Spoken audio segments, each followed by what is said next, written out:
આજે દિવસભર આખા ગુજરાતમાં વરસાદે ધમાકેદાર બેટિંગ કરી। વહેલી સવારે દક્ષિણ ગુજરાતમાં વરસાદ વરસ્યો, બાદમાં ઉત્તર ગુજરાતનો વારો હતો। ઉત્તર ગુજરાતમાં પણ જોરદાર વરસાદ પડ્યો। હવામાન વિભાગે આજે દક્ષિણ ગુજરાતમાં રેડ એલર્ટ આપ્યું છે, જ્યારે સૌરાષ્ટ્ર, કચ્છ, ઉત્તર અને મધ્ય જિલ્લાઓમાં ઓરેન્જ અને યલો એલર્ટ આપેલું છે। જૂનાગઢ બાદ બનાસકાંઠામાં વરસાદી માહોલ એટલો ધમાકેદાર હતો કે આબ ફાટ્યું હોય એવી સ્થિતિ બની ગઈ હતી। બનાસકાંઠાના નળાબેટમાં જ્યાં ધોધમાર વરસાદ પડ્યો ત્યાં રણ પ્રદેશ છે એ પણ દરિયો બની ગયું, એટલે જ્યાં તમને સૂકું રણ દેખાય ત્યાં પાણી જ પાણી થઈ ગયું। પાટનગરમાં પણ એવું થયું, ધોધમાર વરસાદ પડ્યો અને ઠેર ઠેર પાણી ભરાઈ ગયા। બનાસકાંઠાના લાખણીમાં 2 કલાકમાં 6 ઇંચ વરસાદ વરસ્યો। એટલે તમે વિચારો કે 2 કલાકમાં જ્યારે 6 ઇંચ વરસાદ વરસ્યો છે ત્યારે આખા દિવસનું જો માર્જિનિંગ થાય તો કેટલો બધો વરસાદ વરસે। 6 વાગ્યાથી લઈને 2 વાગ્યા સુધીમાં રાજ્યના 157 તાલુકામાં વરસાદ વરસી ચૂક્યો છે। હવામાન વિભાગની આગાહી જોઈએ તો આજના દિવસ પ્રમાણે રેડ એલર્ટ દક્ષિણ ગુજરાતમાં આપવામાં આવ્યું છે, એટલે દક્ષિણ ગુજરાતના સુરત, નવસારી, વલસાડ, દમણ, દાદરા, નગર હવેલીમાં અતિથી અતિ ભારે વરસાદ પડવાની સંભાવનાઓ છે। આ બધા વિસ્તારોમાં ગઈકાલે પણ ભારે વરસાદ પડ્યો છે, આજ સવારથી પણ ભારે વરસાદ પડી રહ્યો છે। બાકી બધા જિલ્લાઓમાં ઓરેન્જ અને યલો એલર્ટ છે। ઓરેન્જ એલર્ટ ક્યાં આપવામાં આવ્યો છે તો કચ્છથી ચાલુ કરીએ। કચ્છ, બનાસકાંઠા, પાટણ, મહેસાણા, સાબરકાંઠા, અરવલ્લી, મહીસાગર, દાહોદ, છોટાઉદેપુર, ભરૂચ, તાપી અને ડાંગ આટલા વિસ્તારોમાં ઓરેન્જ એલર્ટ। અને આ બાજુ સૌરાષ્ટ્રની વાત કરીએ તો મોરબી, સુરેન્દ્રનગર, દેવભૂમિ દ્વારકા, જામનગર, જૂનાગઢ, ગીર સોમનાથ, અમરેલી, ભાવનગરમાં બધી જગ્યાએ ઓરેન્જ એલર્ટ આપવામાં આવ્યું છે, એટલે ત્યાં પણ ભારે વરસાદ થવાની સંભાવના છે। જૂનાગઢમાં આપ ફાટ્યું, ત્યારબાદ બનાસકાંઠામાં અને બંને જગ્યાએ એટલે સૌરાષ્ટ્રમાં સરસ વરસાદ પડ્યો, દક્ષિણ ગુજરાતમાં સરસ પડ્યો અને હવે ઉત્તર ગુજરાતનો વારો છે અને ઉત્તર ગુજરાતમાં પણ સવારથી અતિ ભારે વરસાદ પડી રહ્યો છે, જેના કારણે જ્યાં સરહદી વિસ્તાર કહેવાય ત્યાં ખૂબ જ પાણી ભરાઈ ગયા છે। 3જી તારીખની વાત કરીએ તો કાલે ઓરેન્જ એલર્ટ બનાસકાંઠામાં આપવામાં આવ્યું છે, એટલે કાલે પણ ભારે વરસાદ પડશે અને દક્ષિણ ગુજરાતમાં પણ કાલે ભારે વરસાદ પડવાનો છે, એટલે ત્યાંના લોકોએ ચેતવાની જરૂર છે। 4થી તારીખે યલો એલર્ટ પંચમહાલ, વડોદરા, છોટાઉદેપુર, સુરત, નવસારી, વલસાડ, દમણ, દાદરા, નગર હવેલી એટલે આટલા વિસ્તારોમાં ભારે વરસાદ પડવાની સંભાવના છે। હવામાન વિભાગની આગાહી મોટા ભાગે એકદમ સચોટ હોતી હોય છે। હવામાન નિષ્ણાંતોએ તો કહ્યું જ હતું કે સાયક્લોનિક સ્ટોર્મ બન્યું છે, એટલે ભારે વરસાદ પડવાનો જ છે। બનાસકાંઠામાં જબરજસ્ત ભારે વરસાદ પડ્યો, જૂનાગઢમાં પણ જો એક જ રાતમાં 14 ઇંચ જેટલો વરસાદ પડતો હોય તો એ બહુ જ અતિ ભારે વરસાદ કહેવાય, જેના કારણે ત્યાં જે જીવન છે એ પણ વિખોરાઈ ગયું છે। ઘણા બધા ગામડાઓ છે સંપર્ક વિહોણા થઈ ગયા છે। 5 તારીખની સ્થિતિ જોઈએ તો અમદાવાદ, ગાંધીનગર, ખેડા, અરવલ્લી, મહીસાગર, નવસારી, વલસાડ, દમણ, દાદરા, નગર હવેલીમાં ભારે વરસાદ પડવાનો છે। આ ફટાફટ તમને 5 તારીખ સુધીની સ્થિતિ બતાવી।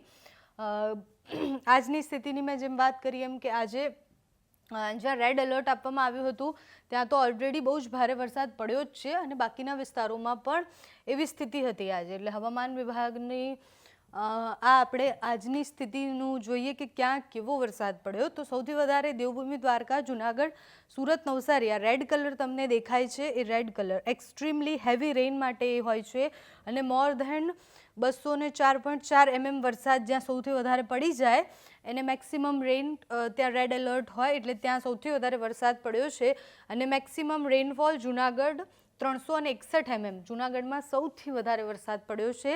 એના પછી દેવભૂમિ દ્વારકામાં વધારે વરસાદ પડ્યો છે, સુરત, નવસારીમાં પણ વધારે વરસાદ પડ્યો છે, એટલે દેવભૂમિ દ્વારકામાં 229 mm વરસાદ પડ્યો છે, જૂનાગઢમાં 361 mm વરસાદ પડ્યો છે, સુરતમાં 239 mm વરસાદ પડ્યો છે, નવસારીમાં 214 mm વરસાદ પડ્યો છે, એટલે એ અતિ ભારે વરસાદની શ્રેણીમાં આવે છે। અતિ ભારે વરસાદ પડ્યો છે।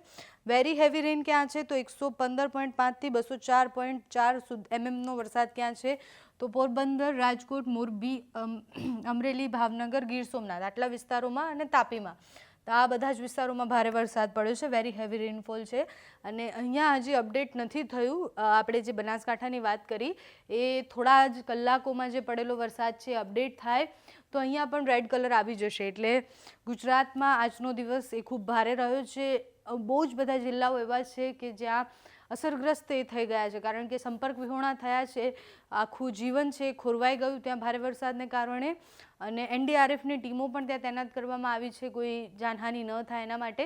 પણ ચોમાસું આવ્યું છે, ચોમાસાએ દસ્તક દીધી છે અને જેમ જેમ હવે ચોમાસું આગળ વધી રહ્યું છે એમ ભારે વરસાદ તો થઈ જ રહ્યો છે, પણ સાથે જ ખેડૂતો માટે હવે બીજું એક ટેન્શન પણ છે કે જ્યાં અતિ ભારે વરસાદ થઈ ગયો ત્યાં ખેડૂતોના પાકનું શું થશે, કારણ કે જ્યારે સાવ ઓછો વરસાદ થાય ત્યારે પણ ખેડૂતો ટેન્શનમાં હોય, અતિ વરસાદ થાય તો પણ એ ટેન્શનમાં હોય।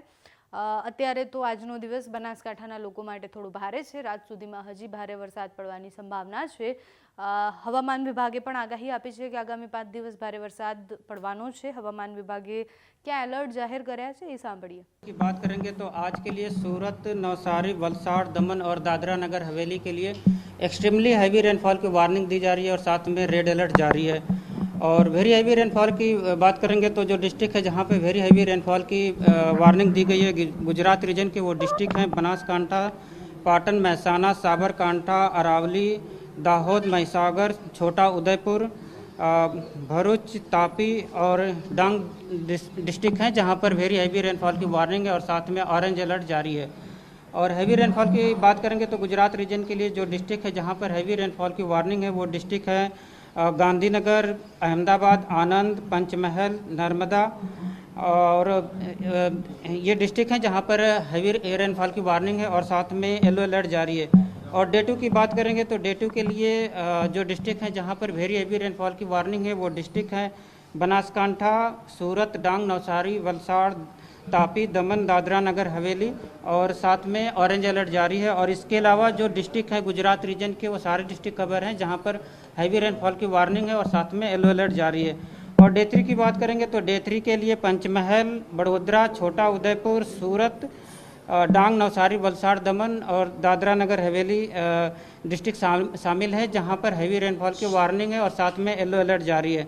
और डे 4 की बात करेंगे तो डे 4 के लिए गांधीनगर, अरावली, खेड़ा, अहमदाबाद, महिसागर, नवसारी, वलसाड़, दमन और दादरा नगर हवेली के लिए हैवी रेनफॉल की वार्निंग है और साथ में येलो अलर्ट जारी है। और सौराष्ट्र रीजन की बात करेंगे तो आज के लिए सौराष्ट्र रीजन के सारे डिस्ट्रिक्ट कवर हैं जहां पर वेरी हैवी रेनफॉल की वार्निंग है। और राजकोट और बोटा और पोरबंदर के लिए हैवी रेनफॉल की वार्निंग है और साथ में येलो अलर्ट जारी है। और डे 2 के लिए सौराष्ट्र और कच्छ रीजन के सारे डिस्ट्रिक्ट कवर हैं जहां पर हैवी रेनफॉल की वार्निंग है और साथ में येलो अलर्ट जारी है। और थंडरस्टॉर्म में वार्निंग की बात करेंगे तो डे 1 से लेकर डे 4 के लिए गुजरात स्टेट के सारे डिस्ट्रिक्ट कवर हैं जहां पर थंडरस्टॉर्म की वार्निंग है। और फिशरमैन वार्निंग की बात करेंगे तो फिशरमैन वार्निंग डे 1 से लेकर डे 5 तक फिशरमैन की वार्निंग दी गई है और पूरे गुजरात कोस्ट के लिए। और जो विंड की स्पीड होगी वो 45 से 55 और गस्टी विंड होगी 65 किलोमीटर पर आवर के आसपास रहने का पूर्वानुमान है। कौन सी सिस्टम सक्रिय है? कल जो एक साइक्लोनिक सर्कुलेशन साउथ गुजरात में बना था और एक जो नॉर्थ गुजरात में साइक्लोनिक सर्कुलेशन बना था, आज दोनों साइक्लोनिक सर्कुलेशन मर्ज होकर एक साइक्लोनिक सर्कुलेशन नॉर्थ गुजरात और नेबरहुड पे बना हुआ है, जिसके कारण जो आज के लिए एक्सट्रीमली हैवी रेनफॉल की वार्निंग दी जा रही है वो सूरत, नवसारी, वलसाड़, दमन और दादरा नगर हवेली के लिए दी जा रही है। और जो वेरी हैवी रेनफॉल की वार्निंग है वो गुजरात रीजन के बनासकांठा, पाटन, महसाना, साबरकांठा, अरावली, दाहोद, महिसागर, पंचमहल, छोटा उदयपुर, नर्मदा, तापी और डांग शामिल है। और हैवी रेनफॉल की जहां पर वार्निंग दी जा रही है वो खेड़ा, अहमदाबाद, आनंद, पंचमहल और इसके साथ ही नर्मदा शामिल है जहां पर हैवी रेनफॉल की वार्निंग है। आज अहमदाबाद के लिए हैवी रेनफॉल की वार्निंग है और साथ में थंडरस्टॉर्म की भी वार्निंग है।